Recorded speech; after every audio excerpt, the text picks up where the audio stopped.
மாற்றத்தை நோக்கிய அரசியல் அப்படிங்கிறாரு. அடிப்படை கட்டமைப்பை மாற்றக்கூடிய ஒரு அரசியல் அப்படின்னும் பொழுது இதை நம்ம எப்படி புரிஞ்சுக்கிறது சார்? அவர் பாஜகவிலிருந்து எடுத்து வந்த சித்தாந்தங்களை கையாள்வாரா? தமிழகத்துக்கு உரிய சித்தாந்தங்கள் ஏதாவது மாற்றி அமைப்பாரா? எப்படி எதிர்பார்க்கலாம்? பெரும்பாலான இடங்கள்ல அண்ணாமலை ஒதுக்கப்பட்டதுடைய கோபம் அண்ணாமலைக்கு அந்த வாக்குகள் பாஜக கொடுதான். அது எல்லாமே எதிர்த்து இவர்களை வீழ்த்தணும்னு தாவேக்கா விழுந்தது. அவருடைய பேட்டிலாம் பார்த்தீங்கன்னா, நான் என் மனசாட்சிப்படி தானே நான் இயங்குவேன். மோடி ஐயாவை பார்த்தா நான் அந்த தேர்தலுக்கு வந்தேன். தேவையில்லைன்னா நான் தூக்கி போட்டு கூட நான் போக தயங்க மாட்டேன். இப்படிலாம் பேசியிருப்பார்.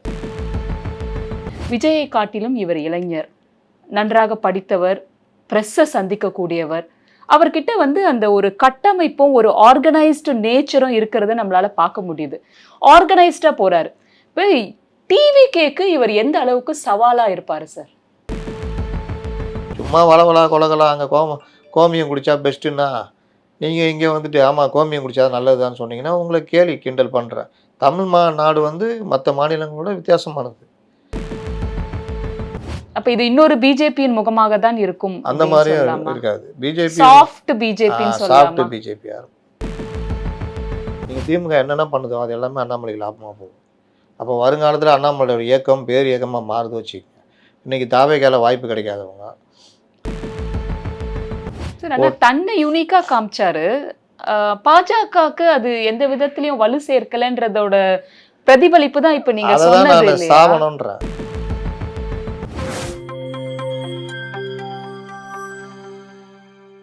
நியூஸ்பிக்ஸ் இந்தியா நேயர்களுக்கு வணக்கம். இன்றைய நேர்காணலில் நம்மோடு இணைந்திருக்கிறார் மூத்த பத்திரிகையாளர் திரு முத்தலீஃப் அவர்கள். சார் வணக்கம். தமிழகத்தின் முன்னாள் பாஜக தலைவர் அண்ணாமலை அவர்கள் பாஜகவிலிருந்து விலகி புது கட்சி துவங்க போவதாக அறிவிச்சிருக்காரு. இன்றைய தினம் மதியம் 12 மணி போல அவர் சோசியல் மீடியால நடந்த ஒரு கலந்துரையாடல்ல வெளிப்படுத்தியிருக்காரு. முதல்ல இயக்கமா துவங்க போறோம், அறிவுள்ள பல இளைஞர்களை ஒன்று கூடி அரசியல் அறிவை வளர்த்து விட்டு அதை கட்சியாக மாற்ற போறோம் அப்படின்றாரு. மாற்றத்தை நோக்கிய அரசியல் அப்படிங்கிறாரு. அடிப்படை கட்டமைப்பை மாற்றக்கூடிய ஒரு அரசியல் அப்படின்னும் பொழுது இதை நம்ம எப்படி புரிஞ்சுக்கிறது சார்? அவர் பாஜகவிலிருந்து எடுத்து வந்த சித்தாந்தங்களை கையாள்வாரா? தமிழகத்துக்கு உரிய சித்தாந்தங்கள் ஏதாவது மாற்றி அமைப்பாரா? எப்படி எதிர்பார்க்கலாம்? இன்று அதற்கான கேள்வியை கேட்கறதுக்கு அவர் வாய்ப்பு கொடுத்தாரான்னு தெரியல. கொடுத்தாலும் நம்ம ரிப்போர்ட்டர்கள் கேட்பார்களா தெரியாது. அந்த அளவுக்கு தான் மிக ஆகச் சிறந்தவர்களாக இருக்கிறாங்க. அடிப்படை நுணுக்கமான கேள்விகள் வைக்கப்படுவதில்லை. பெரும்பாலான பேட்டிகளில் பார்க்குறேன். அண்ணாமலை அவருடைய விஆர்எஸ்க்கு பிறகு விஆர்எஸ்ஸே ஒரு செட்டப்பில் தானே வந்துச்சு.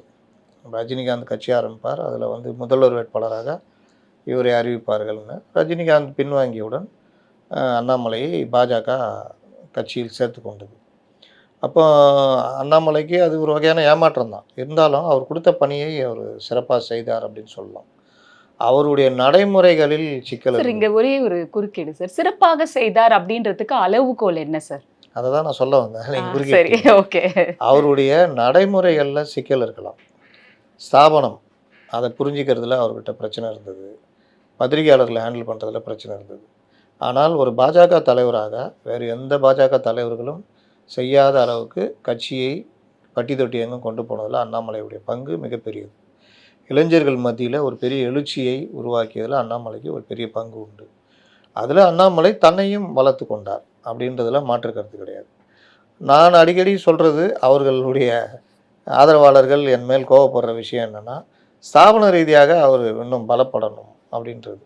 நாளைக்கே அவர் கட்சி சொந்த கட்சி இருந்தாலும் ஸ்தாபன ரீதியாக அவர் கட்சியை பலமாக கொண்டு போனால்தான் அந்த கட்சி நீண்ட காலத்துக்கு நிற்கும். எம்ஜிஆர் திரைத்துறையில் இருந்தவரையும் ஆகச்சிறந்த அவர் எடுத்துதான் முடிவுன்ற மாதிரி தான் இருந்தது திரைத்துறை. ஆனால் அதே எம்ஜிஆர் கட்சி ஆரம்பித்த பொழுது பல இடங்களில் அவர் விட்டு கொடுத்து போக வேண்டியதாக இருந்தது. அதுதான் ஜனநாயகம். இல்லாட்டி முடியாது. அப்போ சொந்தமாக கட்சி ஆரம்பிக்கிற அண்ணாமலை அந்த இதை பண்ணுவார் நம்புகிறோம். அப்போ அண்ணாமலை அவருடைய காலத்தில் அவருடைய பல விஷயங்களில் பாஜகவோட அவர் சொல்கிறார்ல, நான் முரண்பட்டு இருந்தேன்றது. எனக்கு பாஜக தலைமை செவிசாய்க்கவில்லை அப்படிங்கிறாரு சார். ஆரம்பத்தில் பல விஷயங்கள்ல எனக்கு முரண்பாடு உண்டுன்னு சொல்றதுல நான் உடன்படுறேன். ஆனால் அண்ணாமலை தமிழ் மண்ணுக்கு ஏற்ற மாதிரி கொண்டு போகிறதுக்கு முயற்சி எடுத்தார். மதவாத கருத்துக்கள் இப்போ பாஜகன்னா ஒரு முத்திரையை குத்தி வச்சுருக்காங்கல்ல, தமிழகத்தில் எல்லா பாஜக தலைவர்களும் மதவாத சிந்தனையோடு இயங்குகிறார்கள் நான் சொல்ல வரல.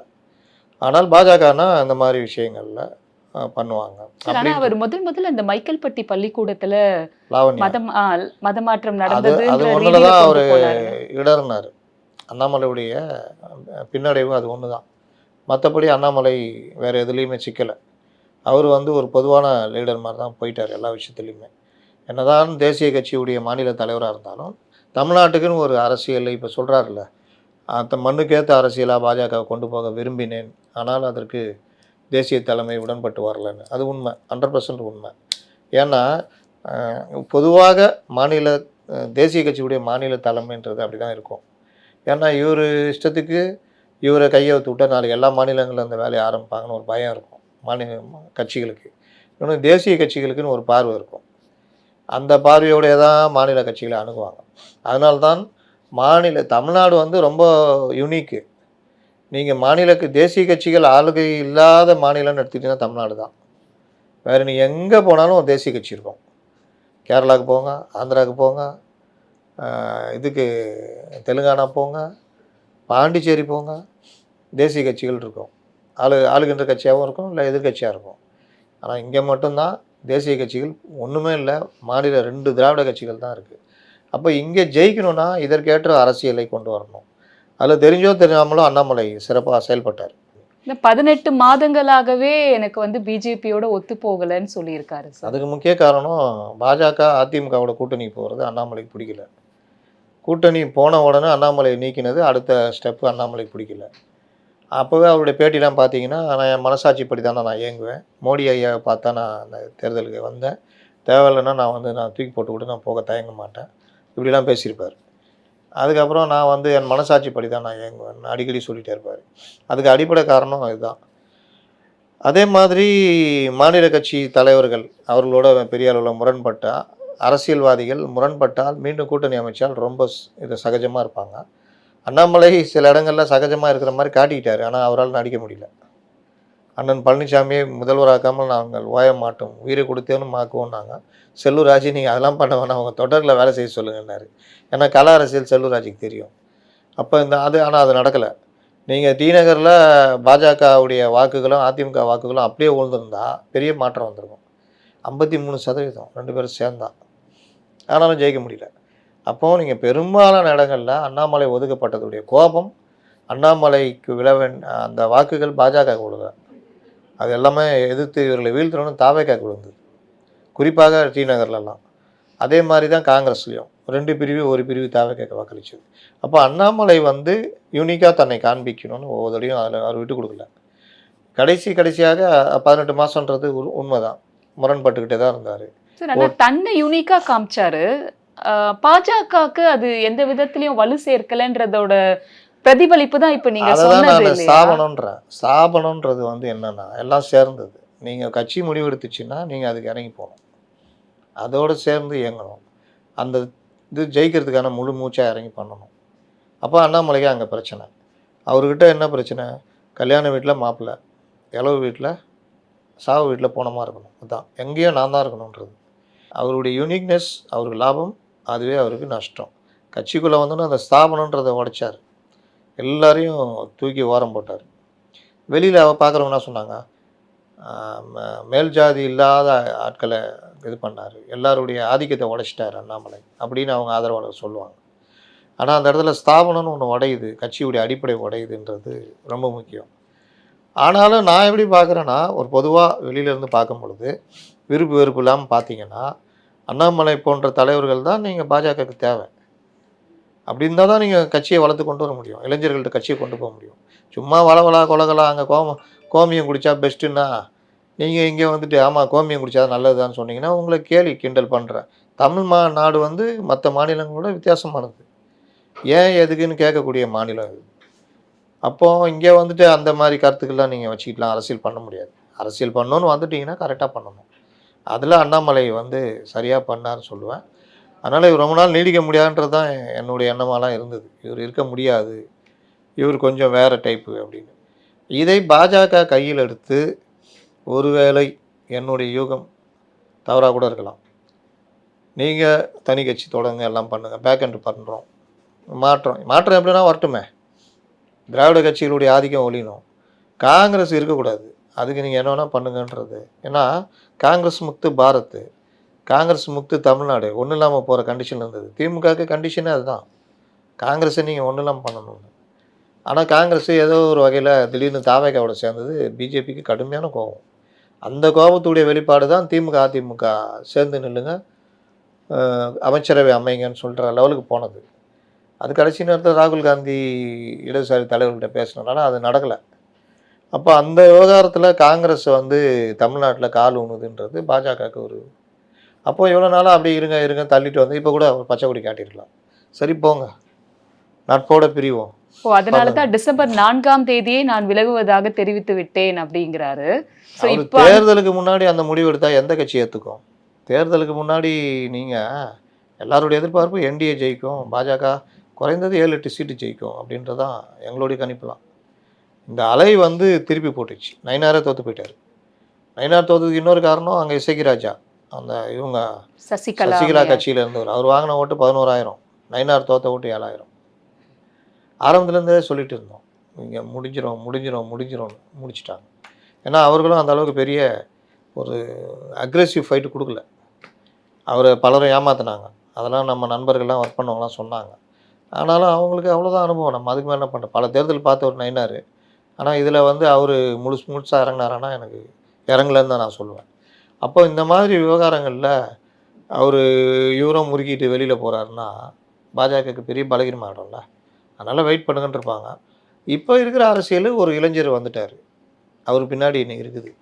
இது ஜென்சின்றாங்க. எனக்கு ஜென்சின்றது ஒரு சொல்லாடலாக மட்டும் தான் நான் பார்க்குறேன். அது எல்லா காலத்துலையும் இருந்தது. நீங்கள் பாருங்கள், ஒவ்வொரு தடவையும் இளைஞர்கள் மாற்றத்தை விரும்புகிறவங்க இவங்களுக்கு ஆதரவு கொடுத்து தான் இருந்திருக்காங்க. இவங்க தான் அவங்கள ஏமாற்றிட்டாங்க. ஒரு அக்ரெசிவ் லீடராக, ஒரு ஆளுமை மிக்க தலைவராக, ஒரு ஆண்மை மிக்க தலைவராக இல்லை, ஏதோ ஒரு வகையில் அவங்க சமரசமாயிடுறாங்க. சீமான் எடுத்துட்டிங்கன்னா எல்லாம் பேசுகிறாரு. அந்த கொள்கை வந்து தமிழ்நாட்டு அரசியலுக்கு உங்களுக்கு ரொம்ப மைனாரிட்டி கொள்கை மாதிரி. அதை வந்து பெரிய அளவில் திராவிட இயக்கத்துக்கு எதிராக சண்டை போடுற அளவுக்கு அவர் கொண்டு வராரு. அது ரொம்ப மைனாரிட்டியாக இருக்குது. அப்போ அதை வலுப்பெறணும் என்ன பண்ணணும்? அவர் சில இடங்களில் சில தேர்தல் உத்திகளில் மாற்றம் கொண்டு வரணும். ஆனால் எந்த திராவிட கட்சியில் எதிர்க்குமோ அது கூட எப்படி நம்ம கூட்டணி போகணுன்னு அவர் பார்க்குறாரு. அப்போ அந்த ஜென்சி இளைஞர்கள் வந்து அறிவார்ந்த இருக்கிறவன் நிற்கிறான் 3%, மீதி காணப்படிச்சு. இந்த இடத்துல தான் நான் விட்டுட்டு வரேன், நான் இனிமேல் நடிக்க மாட்டேன்ட்டு வரும்பொழுது ஜனங்க நம்புகிறாங்க. ஜென்சி இளைஞர்கள் ஒரு பார்ட்டு, ரசிகர்கள் ஒரு பார்ட்டு, பொதுமக்களில் ஆன்டி இன்கம்பன்சினால் வந்தவங்க ஒரு பார்ட்டு, பெண்கள் குடும்ப வன்முறை, டாஸ்மாக்கு, பெண்கள் குழந்தைகளுக்கு எதிரான பிரச்சனைகளில் கோபமாக இருக்கிற பெண்கள் ஒரு பார்ட்டு, மாற்றத்தை விரும்புகிறவர்கள். நீங்கள் நம்மளாம் கூட அதை கவனிக்கலை, நான் கவனிக்கலை, உங்களை நான் சொல்ல விரும்பலை. என்னென்னா எங்கே போனாலும் தாவேக்கான்னு சொல்கிறாங்க அப்படின்னு ஒரு ஸ்பீச் வந்துச்சு. நான் அதை எப்படி பார்த்தேன்னா, இது நாமளே கூட பேசியிருக்கோம் சார். பொதுவாக மாப் மென்டாலிட்டி ஒன்று வரும், எல்லாம் பேசும்போது நம்மளும் பேசணும்னு. அந்த மாதிரி வந்துச்சான்னு பார்த்தா இல்லை. எல்லாம் மாற்றத்தை விரும்புகிற ஒரு 10% இருப்பாங்க, அவங்கெல்லாம் இதுக்கு இரையாயிட்டாங்க. அப்போ இவங்களுக்கு தரணும்னு, ஆனாலும் முழுமையாக தரல. 108 தான். அதாவது இவர்களுக்கு 34%, இவங்களுக்கு 24, 22 இப்படி பிரித்து கொடுத்துருக்காங்க. அது ஜனநாயகத்தில் வரவேற்கப்பட வேண்டிய விஷயம். அப்போ இந்த இடத்துல வந்து அண்ணாமலைக்கு கை ஓங்குது. எப்படி ஓங்குது? நான் சொன்னேன்ல, இது எடுபடலைன்னு பாருங்கன்னு. பாஜக வந்து குறிப்பாக ஆர்எஸ்எஸ் எந்த ஒரு விஷயத்தையும் ரொம்ப தெளிவாக அனலைஸ் பண்ணுவாங்க. அந்த அனலைஸ் வந்து அடுத்து ஒரு 10-20 ஆண்டுகளுக்கான இதுவாக இருக்கும். அதை நம்ம ஏற்றுக்கொண்டே ஆகணும், மறக்க முடியாது. அதில் இடதுசாரிகள் பின்தங்கி போயிட்டாங்க, ஒன்றும் இல்லாமல் போயிட்டாங்க. அப்போ அவர்கள் பார்வையில் திராவிட கட்சிகள் மேலே கோபம் வந்திருக்குது ஜனங்களுக்குன்னு தெரியுது. ஆனால் அதை அறுவடை செய்கிறது ஒரு இளைஞர். அவர் கூட காங்கிரஸ் ஒட்டிகிட்டு இருக்கிறது. நம்ம அந்த மாதிரி அரசியலை கொண்டு போக முடியாது. அப்போ என்ன பண்ணுறது? நம்மள்ட்ட இருக்கிற இவரை தான் இறக்கி விடணும். இவரை வந்து தனியாக இறக்கி விட்டாதான் வலதுசாரின்ற முத்திரை அவர் மேலே விடாது. அவர் வந்து கொண்டு போகிறது நல்லது. தேசிய பார்வையோடு இருக்கார். நாளைக்கு பாஜக இந்த விஷயங்களில் கூட அவர் தேசிய பார்வையோடு இருப்பார் அப்படின்ற ஒரு இது. அப்போ நம்ம வளர்ந்தானா இவங்க வளர்ந்தாண்ணா அப்படின்றது. அதனால் 5 வருஷத்துக்கு ஒரு 8 வருஷத்துக்கு பிறகு நீங்கள் யோசிச்சு பார்த்தீங்கன்னா அண்ணாமலை ஒழுங்காக கொண்டு போனார்னா ஒரு பெரிய கட்சியாக இருப்பார். திமுக அதிமுக தான் ஒன்று காலியாகிருக்கும். நீங்கள் ஏன் இதை நான் சொல்கிறேன்னா, அதிமுகவில் இப்போ வரைக்குமே அவங்களுக்குள்ள ஒரு நம்பிக்கை இல்லாமல் தான் ஓட்டுறாங்க. எப்போ யாரை கவுப்பாங்கன்னு தெரியாது. எடப்பாடி பழனிசாமி அவர்களுக்கு எப்படி இருக்கும் எண்ணம்? இவ்வளோ வெளியில் போனவங்க நாளைக்கு மாநாடு இதுன்னு வரும்போது, பொதுக்குழுன்னு வரும்போது கட்சியை கைப்பற்ற ட்ரை பண்ணுவாங்களோ? இல்லாட்டி இதில் ட்ரூத்தோட மறுபடியும் உடச்சிட்டு போக ட்ரை பண்ணுவாங்களோ? சரி, ஒன்றிணைந்த அதிமுக இனி வாய்ப்பு இல்லையா? இல்லை. ஏன்னா இந்த அளவுக்கு அதிமுக 3ஆம் இடம் தள்ளப்பட்டு விட்டது. இப்போ டிடிவியோ சசிகலா அம்மையாரோ எல்லாருமா சேர்ந்து இருந்தா இந்த கட்சிக்கு ஒரு மறுபுனரமைப்பு கிடைக்க வாய்ப்பு இருக்கு இல்லையா?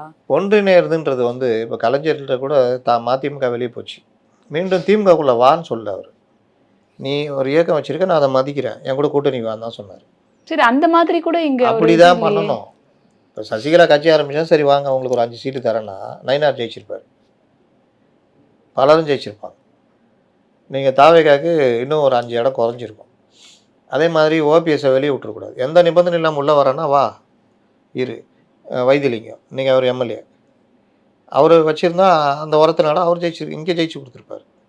அப்போது அவரை வந்து இருங்க வாங்க இந்த மாதிரி கொண்டு வரது என்ன ஆகும்னா உங்களுக்கு ஒரு பெரிய லீடர்ஷிப் குவாலிட்டி கிடைக்கும். கலைஞர் அதை தான் செஞ்சார், திரும்ப திரும்ப அதான் பண்ணார்.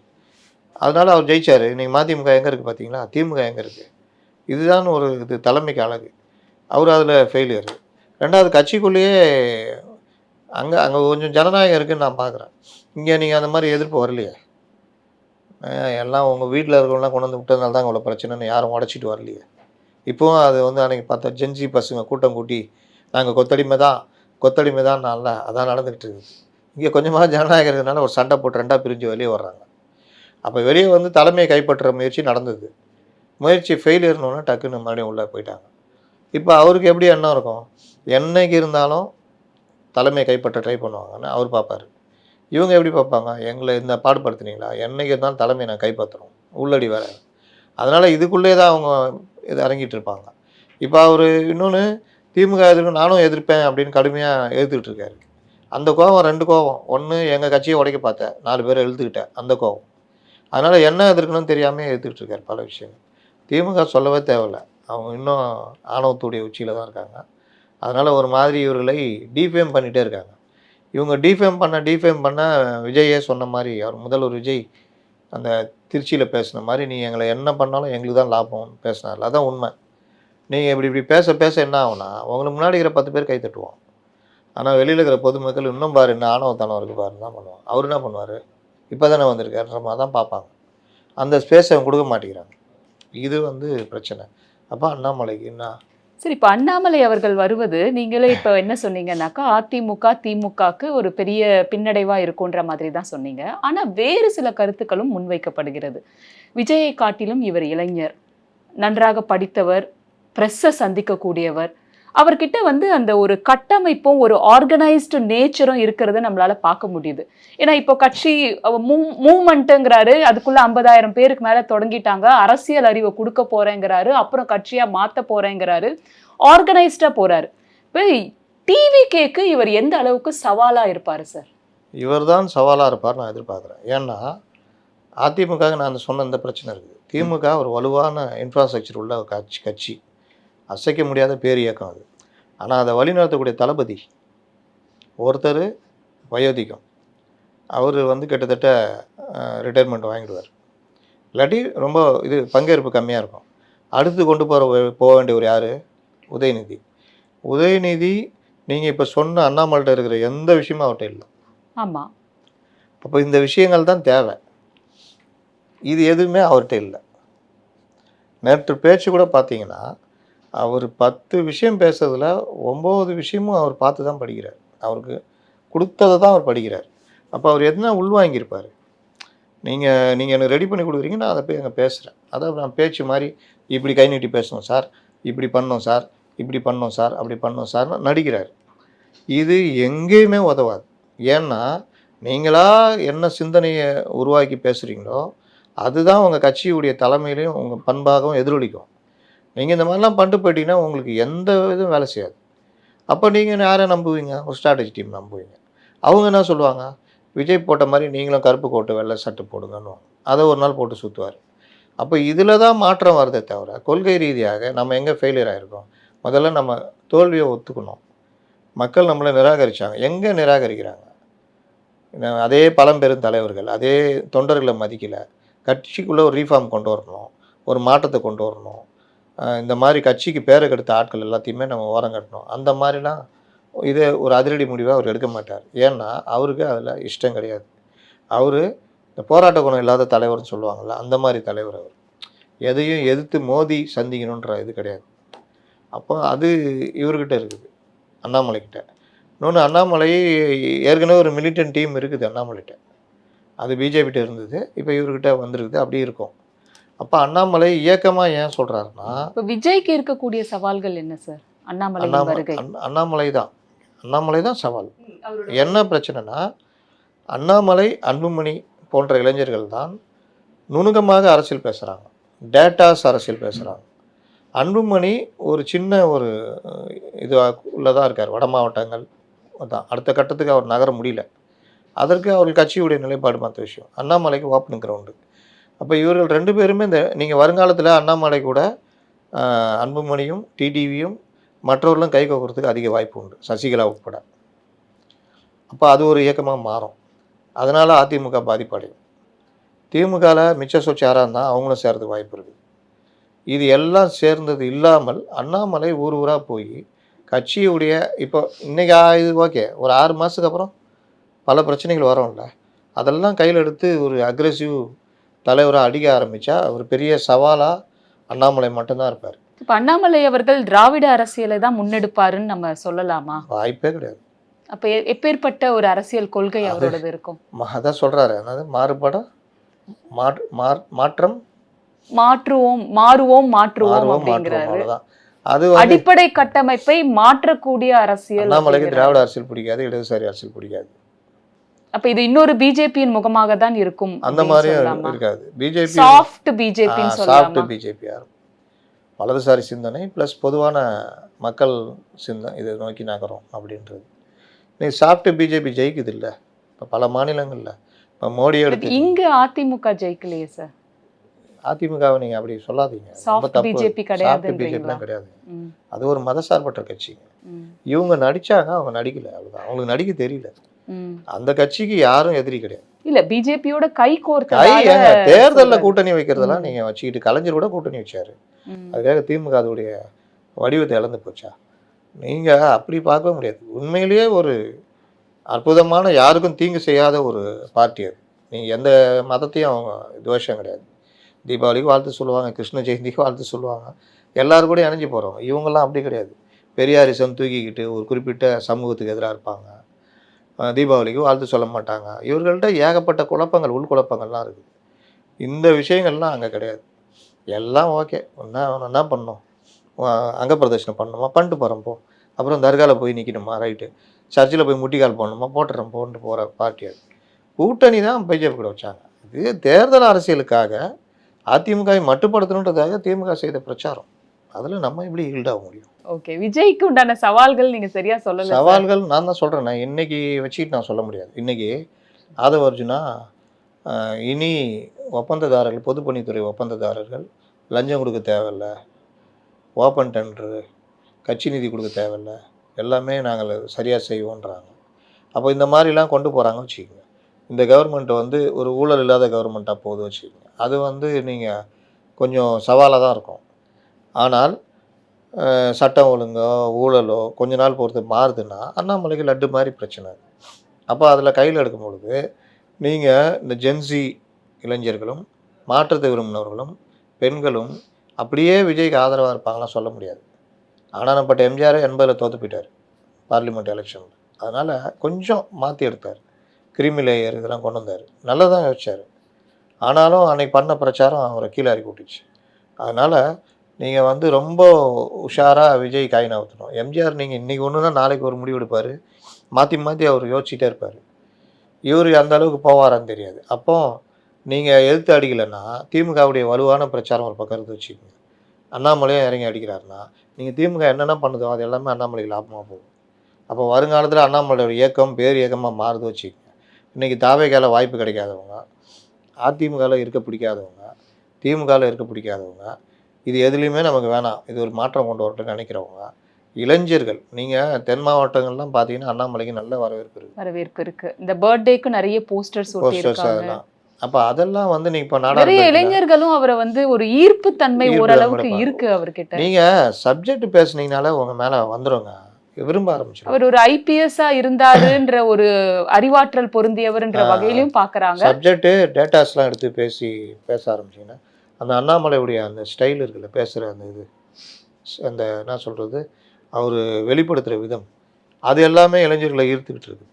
அப்போ அங்கே வந்து இவர் இன்னும் கொஞ்சம் வெறும் சினிமா கவர்ச்சி அதை வச்சு நம்ம மட்டும் தள்ளிட்டு போக முடியாது. ஆட்சின்னு வரும்பொழுது இன்னும் பெரிய சிக்கலாகிடும். அப்போ இவருக்கு எதிரான அந்த மனநிலையை இவர்கள் மாற்றிக்கிட்டே இவருக்கு நல்ல ஆட்சி கொடுக்கணும், இவர் அடிச்சுக்கிட்டே இருப்பார். அதனால் 2 பேருக்கும், எம்ஜிஆருக்கும் கருணாநிதிக்கும் அந்த மாதிரி கூட இருக்கலாம், சொல்ல முடியாது. நன்றி சார், பல தகவல்கள் பகிர்ந்துக்கிட்டீங்க. வணக்கம்.